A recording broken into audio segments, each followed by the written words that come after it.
Academy Award-winning director Steve McQueen brings us 5 stories from London's West Indian community, all about race relations, set from the late 60s to the mid-80s. This is Small Axe.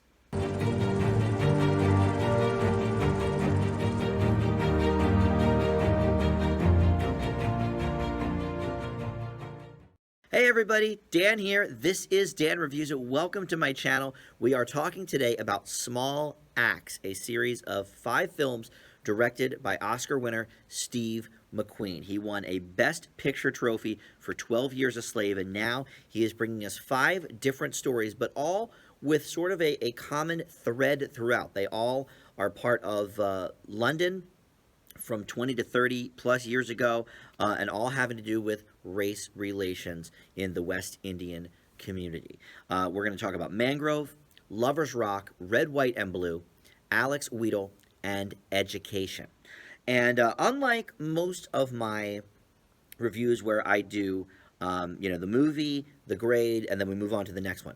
I am going to sort of talk about each one individually, but I'm going to save all my grades until the end and just give them to you all at once, because I do feel like there are some common threads throughout that I may, be referring to one of the other movies as I'm talking about, one of the other movies. So we'll see how it goes. Now, whether or not this is considered 5 films or 5 TV episodes is open to interpretation. It just got nominated last week at the Golden Globes for Best Television Miniseries, alongside things like Queen's Gambit and Unorthodox, both on Netflix.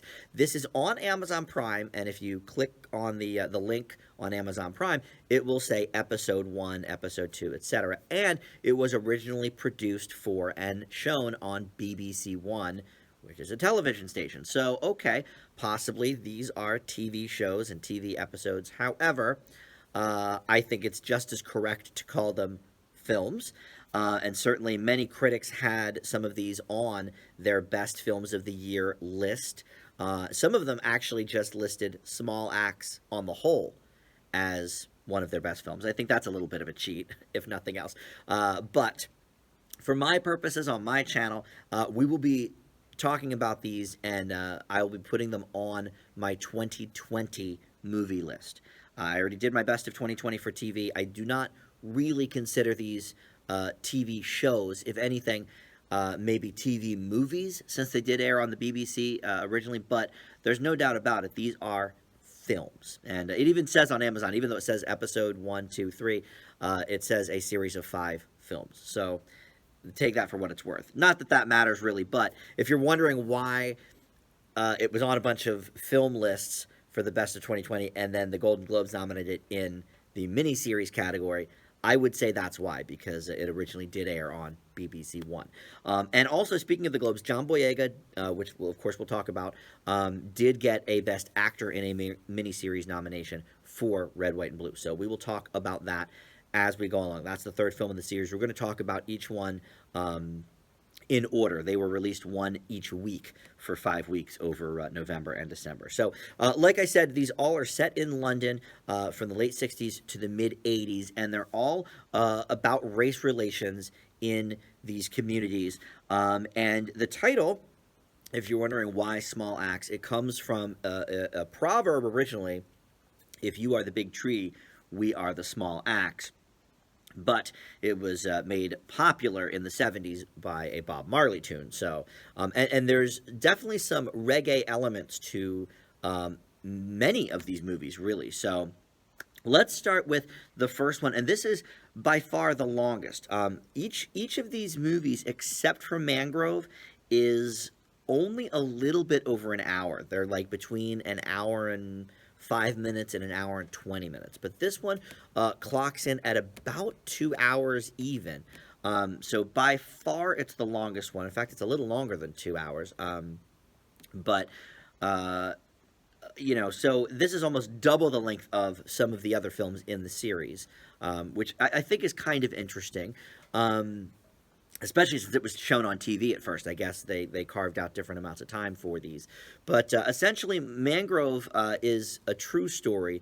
3 of these 5 films are based on true stories, and then the other 2 are just sort of based on the types of incidents that might happen around the time that they're set. So this is Frank Critchlow, played here by Sean Parks, who is the owner of a Caribbean restaurant called the Mangrove. It is a hip happening place for the local community, not to mention activists and some high society intellectuals as well. But local police don't care for the Mangrove, and they, time after time are trying to shut it down, making Frank and his employees and customers' lives basically miserable. And also the leader of the Black Panther movement is involved here as well, Alethea Jones LeConte, who is played by Letitia Wright in the film. So basically, some of the people at the Mangrove are wrongly arrested and charged with incitement to riot. And so they get some lawyers, and some of the lawyers are encouraging them to do a plea deal. Some are encouraging them to take their fate in their own hands and lawyer up as their own representation. So there's a few different lawyers involved here in the mix, and then of course we see the lawyers for the defense, who, for all intents and purposes, are the bad guys. And what is remarkably striking about this movie right off the bat is how similar it is in sort of a different aspect, but its time is set and its subject matter is basically the same as The Trial of the Chicago 7, the Aaron Sorkin movie, which aired on Netflix several months ago. Just that took place here. This takes place in London, so basically one side of the Atlantic versus the other. And there's, I think, certainly more more West Indian, more black people involved in this than there was in the Chicago 7. That was sort of a mix. But it all sort of comes down to a lot of the same things. Police brutality, people that are innocent that the cops are not being so forthright with or kind to. And so it's very interesting how these two movies play out. I am a huge sucker for a courtroom drama. I really just love them. Courtroom TV shows as well. I just am a fan. What can I say? And so both of these films, and not to talk too much about the Chicago 7 because I already did that review, but they both start out with about 40 minutes or so of here's what happened, and then most of the rest of the film is the trial, setting up for the defense and what are we going to do and da-da-da-da-da. Now, possibly the Chicago 7 is better scripted because it's an Aaron Sorkin film, and it's hard to, get better scripting than that, really. But Steve McQueen co-wrote the screenplay here, and it also is very strong. But here, I think what elevates it from what it could have been, which is just your more run-of-the-mill courtroom drama, is the performances are very, very good here. Maybe not outstanding, I don't know, but very, very good. And I think it's a little less conventional because of the some of the people involved being their own lawyers and learning how to do that and learning, how to speak with the judge and what could get them in more trouble or what could, help their case.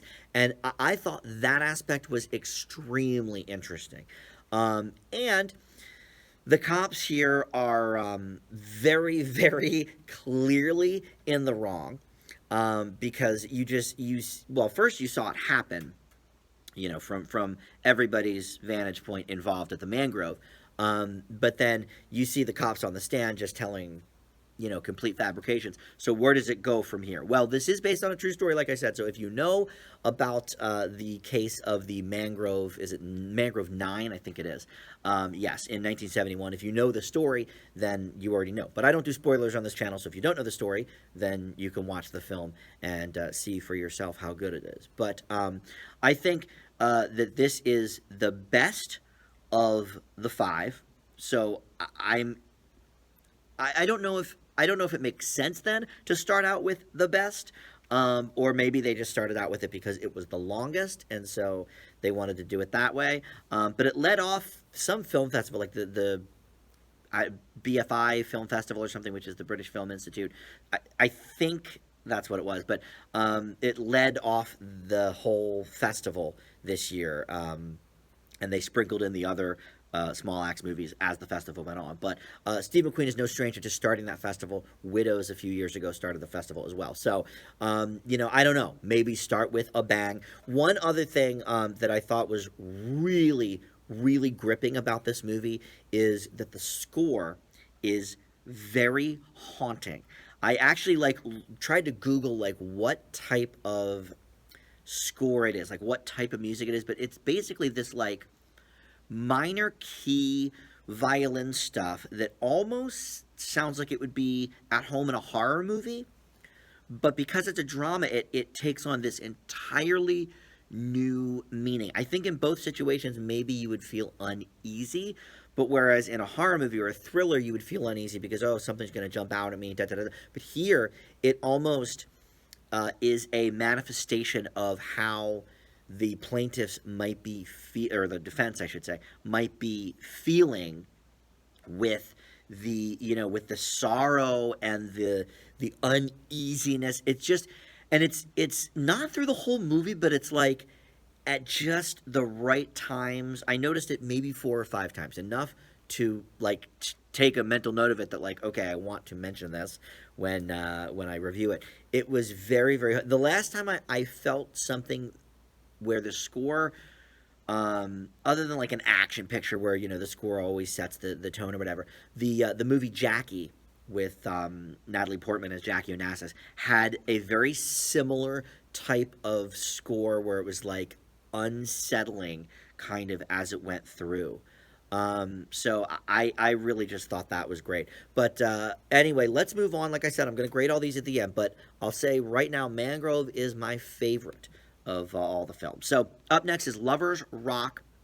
Now this is not a true story, but just sort of a story based around the types of hangouts at the time and what have you. So this is basically about two lovers who meet at a reggae house party in 1980 in London, and Michael Ward plays Franklin Cooper, and Amari J. St. Aubin plays Martha Trenton. And this one is the first of the short ones. Like I said, that Mangrove is a little over 2 hours. All the other ones are not much more than an hour. This one is an hour and 8 minutes. And, it's funny. I don't mind a short movie. I don't. But we're so used to having movies be 90 to 125 minutes or something, that when something this short comes up, it's almost a little jarring, because you feel like, okay, well, what's the rest of the story? Is there more to this story? And I would say for this one, I think I did want more to the story. Now, the positives about this are that McQueen perfectly encapsulates a time. I really felt like I was there at this house party. All the music cues were, I'm a big music guy. All the music cues made complete sense. 1980, the area they were in, it made complete sense to me. And just the party vibe, McQueen directed this house party in a very sort of tight-knit space. Yes, they do have a nice visit from the cops, of course, and there are some things that happen at this party, including an attempted rape. So things are definitely happening here. But it didn't feel complete, and I think that's because of the length.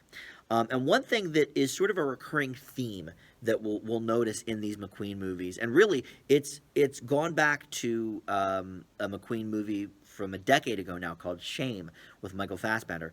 One of my criticisms of that movie were these long takes of people that it will either linger on a certain person, or a certain shot for way longer than it needs to. And I'm sure there's a method to that to really get us, into that person and their mindset or whatever. But half of these movies have that sort of trope, and to me, it is a little bit of an issue, especially when you have a movie that's only 68 minutes. Don't waste your time with these sort of slow moving shots. I would rather learn more about the characters, and that's sort of the problem as we go into these other short ones too. That we might find is that in some cases, I just was left wanting so much more because we didn't get to learn enough about these characters. And look, in an hour long anthology TV series, like let's take the new Twilight Zone for example, where every week there's different actors and everything. Of course, the original was a half hour, but in the Jordan Peele version, it's an hour. And so, okay, we learn what we need to know about these characters. But because of the common thread through all of these films, this one is the one with sort of the least. I don't even want to say the least going on, but just the least conflict, the least police brutality type stuff. Like it's great in its confined setting. I was transported to this house party, but definitely not enough happened. It's great as a time capsule. It's a very precise one night of our lives kind of deal, and I appreciated it for that. But I certainly wanted more at the end of the day out of this film. So again, we'll grade them all later. Red, White, and Blue is the next one. Now, this one is the one John Boyega is up for a Golden Globe for. And I imagine because this was put into the Globes as a TV series, I doubt that we'll get any Oscar nominations from these films, but I would say look for it maybe at the Emmys later this year. Usually they do it in September. I don't know if they'll move it for COVID reasons or not, but I would say maybe look for some of these, including perhaps a John Boyega nomination come the Emmys. But this one is another true-to-life one. John Boyega plays Leroy Logan, who is an officer in the London Metropolitan Police. He actually founded the Black Police Association and attempted to sort of reform the police within. Now, we don't see a lot of that stuff about the 80 minutes of this movie. We mostly see his backstory, which Nathan Vidal plays the young version of Leroy.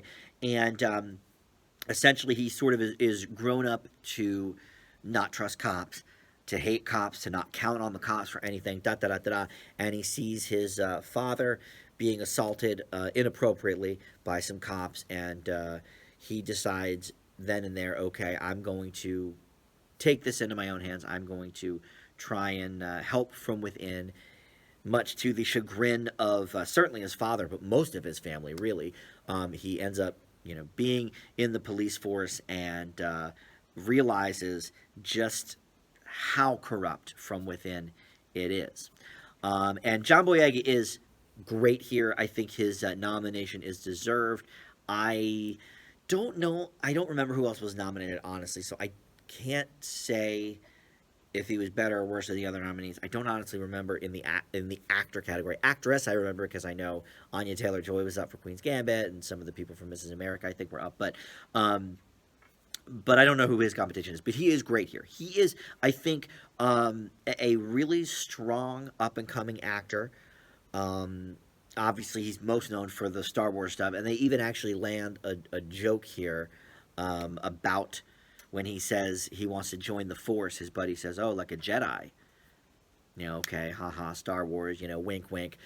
I mean, that took me right out of the movie, to be honest. But it's fine. We'll let it slide. But because of the length, again, this just sort of felt incomplete. And I say that in the sense that Logan's story just feels incomplete. Like, Leroy Logan, I read a little about him after watching the movie, and everything he did with the Black Police Association, but we don't see any of that in this movie because it's all sort of just building, and then roll credits.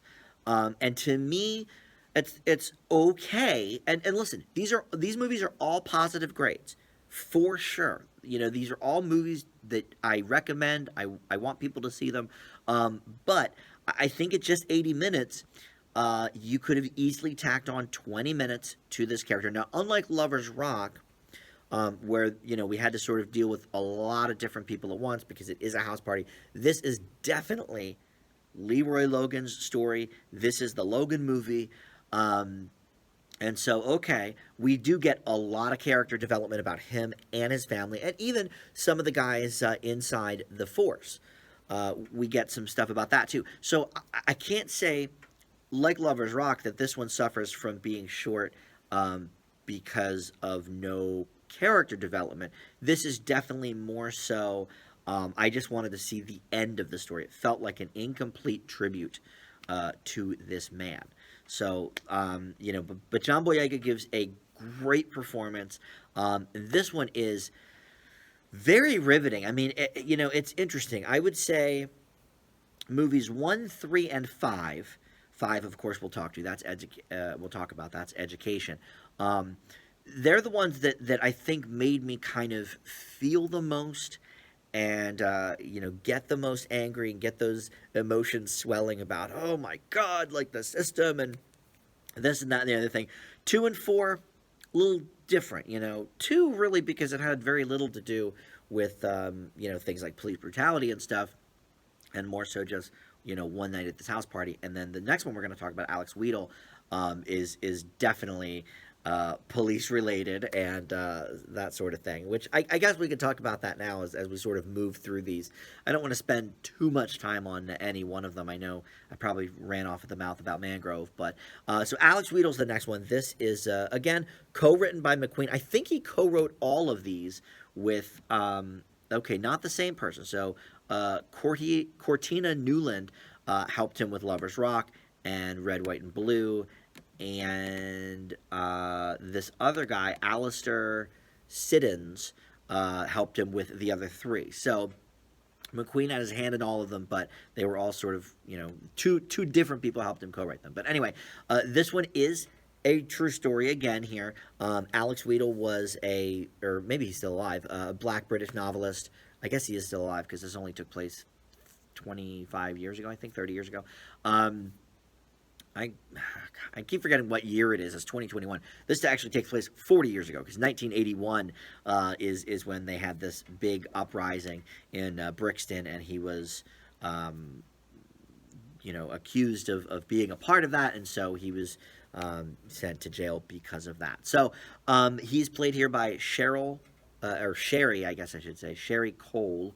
Who I don't know him, but he was very good, actually, in the role. And this one is, Lovers Rock is pretty music intensive because of the house party nature, but of all 5, I would say this one is the biggest love letter to music because Alex really discovers reggae from some of his classmates in this movie, and reggae and the soundtrack of Alex Wheatle is a huge driving force for this movie. This is another short one. It's only 66 minutes long, and another one that I feel like I maybe could have used more. One thing I thought that was interesting about this, these are, I think, all rated R, they're actually rated 16 plus because they're BBC shows. So it's not rated quite the same as our version of the MPAA, but 16 plus. But this is interesting because I'm not sure why this one made me notice it, and I think it's the only one that does it, though. But McQueen has the characters, Alex mainly, but some of the other characters too, switch off sometimes from the F word to frick. Sometimes in the same sentence, he'll say da-da-da-da-da, frickin' da-da-da, and then he'll say the F word. And I don't know. I thought that was very interesting. It felt kind of authentic to me because I was like, well, that's such an interesting touch that, he probably really, worked on putting that in there for that purpose to sort of startle the audience a little bit because you don't really hear in a movie, you don't hear frick that much, maybe in the edited version, but in the regular version, usually it's F, F, F, F, F. And so I kind of appreciated that. It was a different time, and maybe we didn't say the F word as much. But anyway, this is a love letter to reggae. It's great use of music here from a whole bunch of the early reggae roots artists.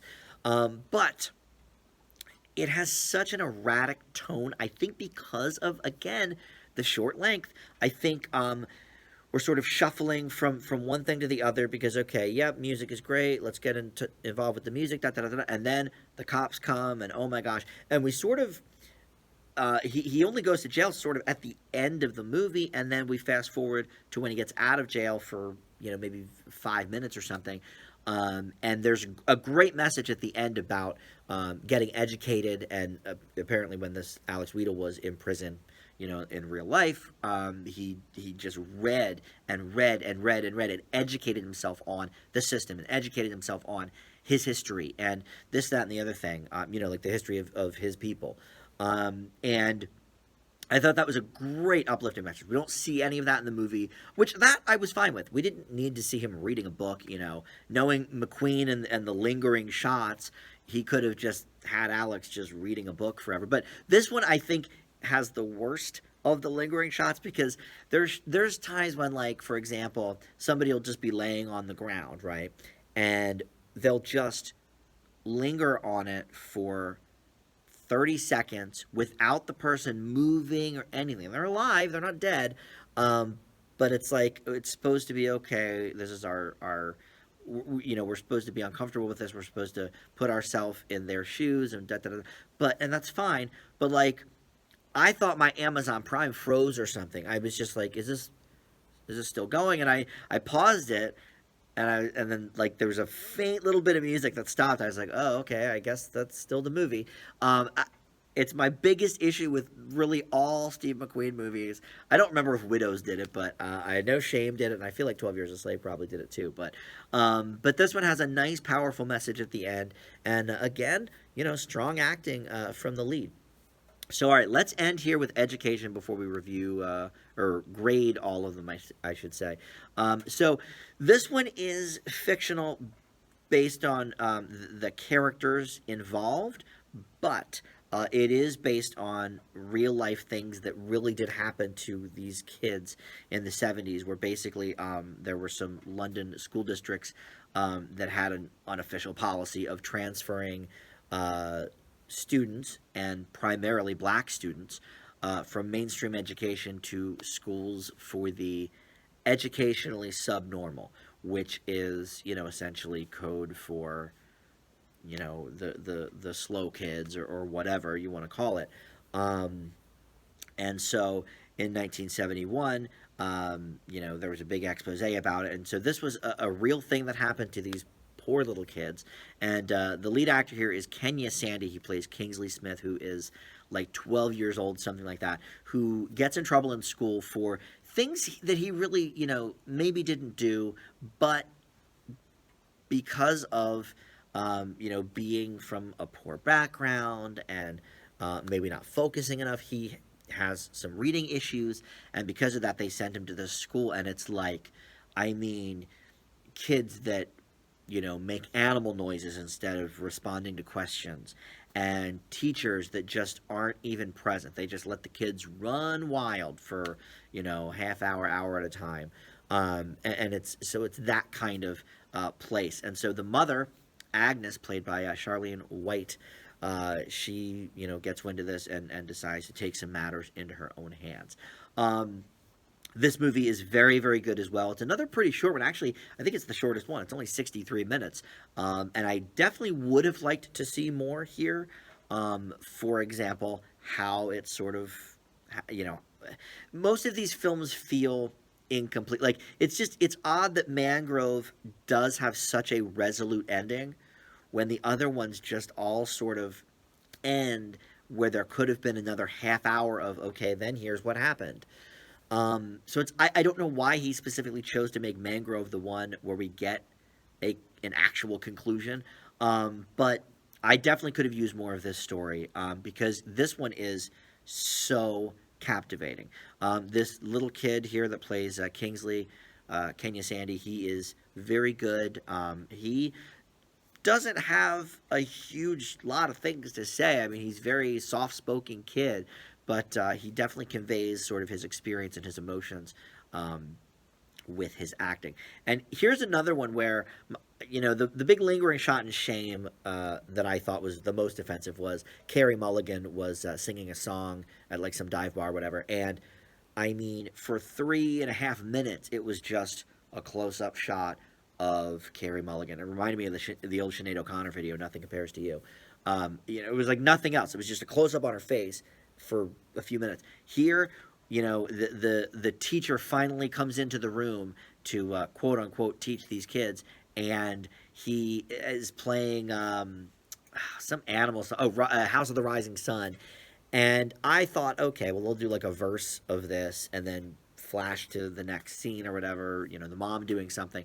No, the dude plays like 3 minutes of the song, and we just have to watch the kids' faces and watch, him play, and it's like, all right, we get it.